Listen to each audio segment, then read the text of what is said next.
অনিন্দদা কি বলবেন? এটাতে কোনো ফ্যাক্টর নেই। ওনারাও বলছেন প্রার্থী ফ্যাক্টর নয়, ফ্যাক্টর একটাই নরেন্দ্র মোদী এবং বিজেপির বুথ ভিত্তিক সংগঠন। আমি আপনাকে বলি, মনে করুন ফুটবলে লিওনেল মেসি খেলতে নেমেছে, তার উল্টো দিকে কে আছে? দেবতনু না দেবাশিস বাবু? নরেন্দ্র মোদীর কথা বলছেন? উল্টো দিকে কে আছে? নরেন্দ্র মোদীর কথা বলছেন? মানে লিওনেল মেসি নিজের টিম ঠিক করে নিয়েছে, আপনারা টিমের নাম ঠিক করতে পারেননি। ইন্ডিয়া দেবেন, ইন্ডি দেবেন, পিন্ডি দেবেন, হিন্দি দেবেন, বলুন না।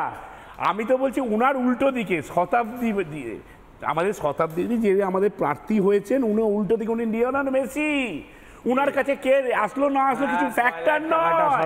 মমতা বন্দ্যোপাধ্যায়ের নেতৃত্বে উনি এগিয়ে যাবে বলে অনেক কথা যতই চেষ্টা করুন। আপনি বিধানসভার রেজাল্টটা দেখুন না, ওখানে আপনি বিধানসভার রেজাল্ট দেখুন। আপনারা অনেকে বিরোধীরা অনেক কথা বলেছিল, এ থাকলে হবে না, ও থাকলে হবে না, দেখেছেন তাকে 2 কোটি ঘরবন্দি করে রাখতে হবে, 2.28 লক্ষ লোক ভোট দিয়েছে বিধানসভার রেজাল্ট মনে আছে? আপনি 2021 দেখুন না, আগলি বার 200 পার করে 77-এ না, এখন ওনারাও বলতে পারবেন না কত, 75 না 70, তাও বলতে পারবেন না, তাই তো বলে আটকে রয়েছেন। এখন ব্যাপারটা হচ্ছে কি, মানুষ ভোট দেয় কিসের জন্য? বেশ, একদম ছোট করে দীপঙ্করদা, ছোট করে। মানুষ ভোট দেয় হ্যাঁ কি কাজ করেছি তার জন্য। একদম পাল্টা আমি দীপঙ্করদার থেকে নিয়ে নেব। দীপঙ্করদা, ধাক্কা লাগলো, পিছিয়ে এলেন। শুনুন, দেবাশিস ধর প্রচার শুরু করে দিয়েছিলেন, হলো না, রিজেক্ট হলো, নতুন ক্যান্ডিডেট এলো, মেন বীরভূমের এই লড়াইটা পিছিয়ে গেল না। মমতা ব্যানার্জি মিটিংয়ে দাঁড়িয়ে কি বলেছে?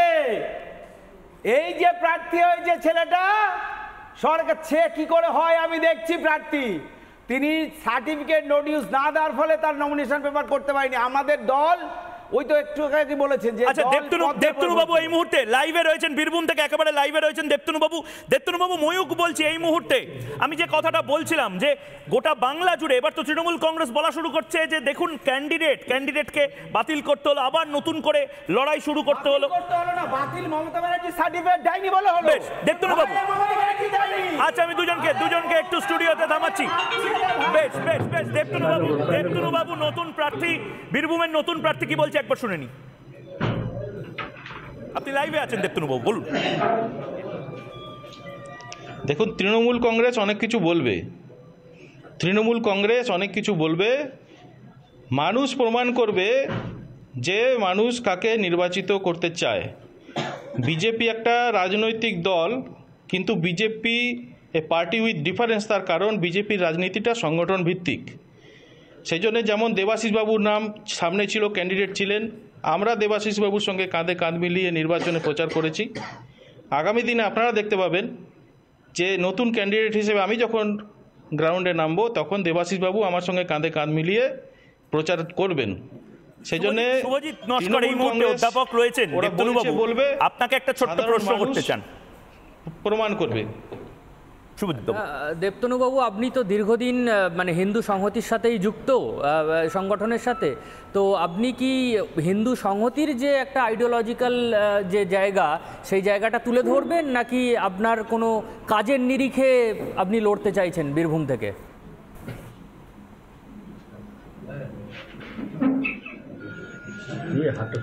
দেখুন স্যার, এটা সামগ্রিক বিষয়। হিন্দু সংহতি যে আদর্শের কথা বলেছে সেটা অত্যন্ত প্রাসঙ্গিক, সেটাও আমাদের একটা ইস্যু, সেটাও যেমন থাকবে, সেরকম নরেন্দ্র মোদীর সরকারের যে পারফরমেন্স বিগত 10 বছরে মানুষের পাশে দাঁড়ানো, সেই কথাগুলো থাকবে। সামগ্রিকভাবে সমস্ত ইস্যুকে এক জায়গায় করে বীরভূমে আমরা লড়ব। অনিন্দবাবু, আপনি ছোট প্রশ্ন করছেন। আচ্ছা দেবতনুবাবু, আপনাকে প্রথমে শুভেচ্ছা জানাই, আপনি ক্যান্ডিডেট হয়েছেন।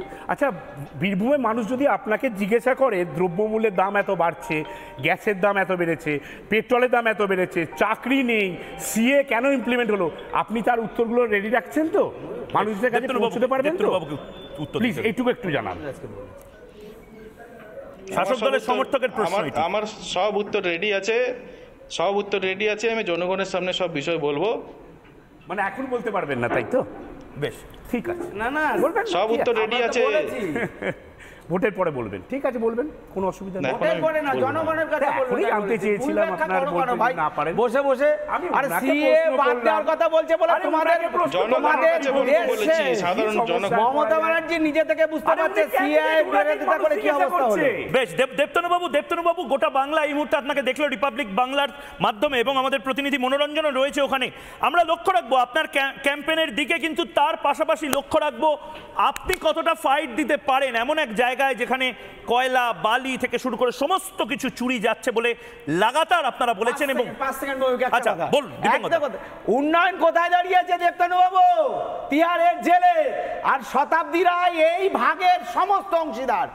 যত বড় উন্নয়ন করেছে, যত বড় অন্যায় অনুব্রত করেছে, সমস্ত কিছুর ভাগীদার শতাব্দী রায়। ফলে শতাব্দী রায়কে বীরভূমের মানুষ এবার ছুঁড়ে ফেলে দেবে। আপনি জনগণের কাজ করতে যাচ্ছেন, আপনাকে শুভেচ্ছা রইল, মোদিজির বার্তা আপনার সঙ্গে রইল, মোদিজির বার্তা সামনে পৌঁছে যাবে। দেয়াল লিখন বা যেগুলো হোর্ডিং দিয়েছেন না, এগুলো নামটা মুছে দেন।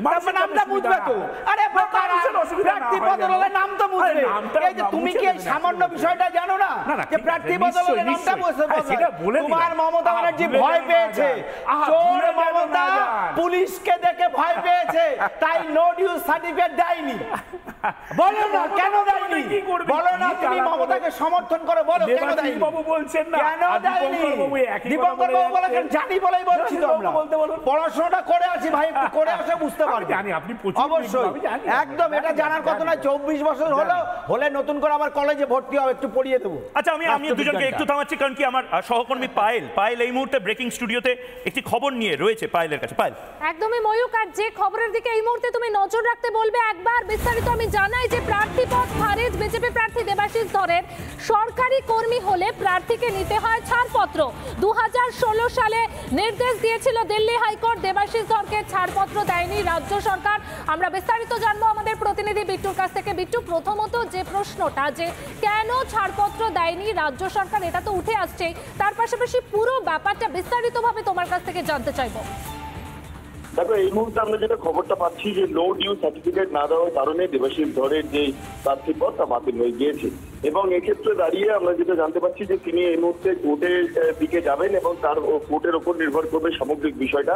তবে আপাতত তার প্রার্থী পদ বাতিল হয়েছে। আজকে স্ক্রুটিনি প্রক্রিয়া ছিল এবং সেই স্ক্রুটিনি প্রক্রিয়ার সময় মূলত দেখা গিয়েছে নো ডিউ সার্টিফিকেট তিনি দেননি। নো ডিউ সার্টিফিকেটটা কি তোমাকে জানিয়ে রাখি যে দিল্লি হাইকোর্ট 2016 সালে ফেব্রুয়ারি মাসে একটি রায় দিয়েছিল এবং যেখানে বলেছিল কোনো সরকারি প্রতিনিধি বা জনপ্রতিনিধি এই হিসাবে যদি তিনি প্রতিদ্বন্দ্বিতা করতে চান তাহলে নো ডিউ সার্টিফিকেট দিতে হবে, না হলে জনপ্রতিনিধিত্ব আইনের 36 নম্বর সি ধারা অনুসারে তার প্রার্থীপদ বাতিল হতে পারে। এবং সেক্ষেত্রে কমিশনের তরফে মূলত সেই সিদ্ধান্তটা নেওয়া হয়েছে। জনপ্রতিনিধিত্ব আইনের 36 সি ধারা অনুসারে তার প্রার্থীপদ বাতিল করা হয়েছে। তার কারণ তার নো ডিউ সার্টিফিকেট এখনো পর্যন্ত জমা পড়েনি। স্ক্রুটিনির সময় সেই বিষয়টা কার্যত লক্ষ্য করা গিয়েছে।